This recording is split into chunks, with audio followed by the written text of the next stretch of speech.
In this video, I'm going to go over something I discovered that helped me out a little bit. And by discovering this and using it to my advantage for many years, I've been able to get medicine, get food, get bus fare in a tight spot, a pinch.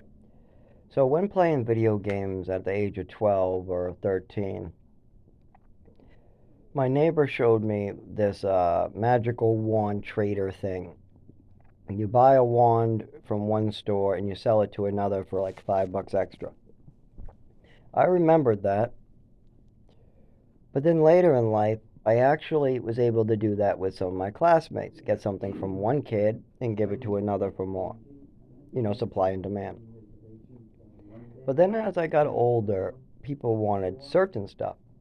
And I don't like dabbling in drugs. I never, like marijuana, okay, like the lesser stuff, but I never wanted to be like a big drug dealer or anything. And I always looked at it as kind of a dirty type of person that would sell drugs that they know could be harmful or dangerous or not tested. I just, it is the other person's choice, but you're also putting yourself in danger. And it is something that I've had to do to treat my illness. I've had to be around that stuff, but I've never had any want to make big amounts of money selling drugs, where I've seen lots of other people want to be like that. So that's out of the question. But there are other things that are perfectly legal that people want. CBD, hemp, weed. There's knives, cigarettes, alcohol, certain tools, gold, silver. There's a lot of things that have a great supply and demand value. You get some gold off some addict on the street that you know he's been wearing for a month. Keep in mind, because I'm always wary about phones or jewelry or anything that I haven't seen where it came from. But if you've seen it come from, like you have a buddy, he has something on him that you've seen all the time. He needs money badly. He's begging and begging. Okay, here you go, but I want the gold. Okay, and then you bring it to another store, sell it off for a profit. That's supply and demand. I wouldn't suggest putting somebody in that situation, but that's the type of situation I'm talking about. Now I'm going to start giving real examples. So for me, I did do the K2 for a while, but my big one was knives. I like for one time, and what was even weirder is I used to get them for free sometimes. People just lose their knives like crazy. Since I've been in New Hampshire, I've found five on the ground.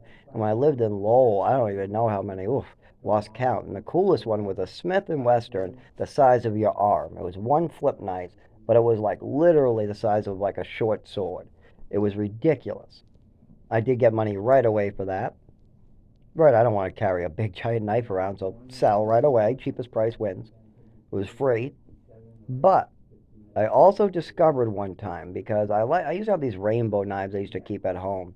I even had one that I got in Lynn because it was just so good. Actually, maybe it was that murder town, not Portsmouth.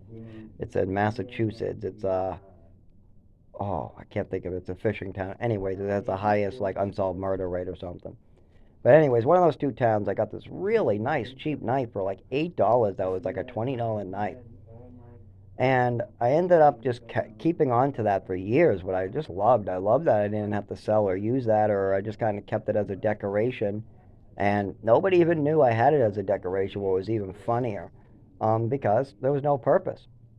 Then I used it for a tool a while because I had to deal with some thorn bushes, and the tools weren't allowing my arms to get in. So I was able to remove the thin thorns with that, like just and get in there, get the golf balls, get paid. But then I sold it off, and the guy gave me quite a bit of money, way over what I paid. But here's something funnier. The Asian the Asian store down the street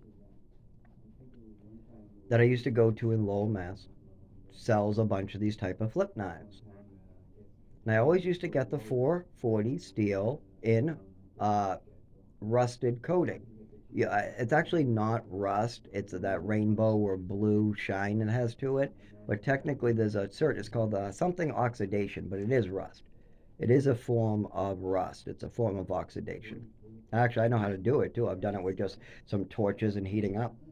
It isn't the easiest thing to do though. But anyways, that's what I buy, and they always had a good deal. But the store up the street would give me anywhere from like $1 to $4 over the price.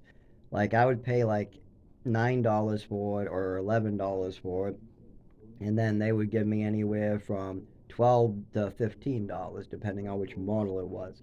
But I couldn't do it all the time because the guy made. I said, "Oh, if I could get more of these, would you buy them?" He said, "Not all the time, but these are good quality at a good price. Sure would." So anytime I needed a bite to eat and I was a couple bucks short, or if I needed to take the bus and I was short, guess what I did? I went to that store, bought a knife, went to that store, sold a knife, took the bus, went to get my lunch. And I could do it probably once every 6 months without issue. That was a good technique. Now I use that to get my CBDV for the epilepsy because that stuff is too expensive. I get the stuff on order. What do you want? What do you like? Okay, great. I'll order the cheap stuff, give it to you, then I buy my stuff. Supply and demand has helped me a lot. The only problem is I cannot walk, move, drive until I get help with my pre existing condition that I've been suffering from for 25 years. And now with other organs failing, now with no social security, and there's no chance I'll get it until somebody takes responsibility for the old social security case. I mean, you can't have two totally different people with the same name. We have a Zachary from 2011 and before that has all these weird illnesses, and then we have Zachary from 2023 with a total different list of illnesses with some overlap. And until we get that clear, I'm just going to be left to die, so there's nothing more I can do. I have to just keep on doing this.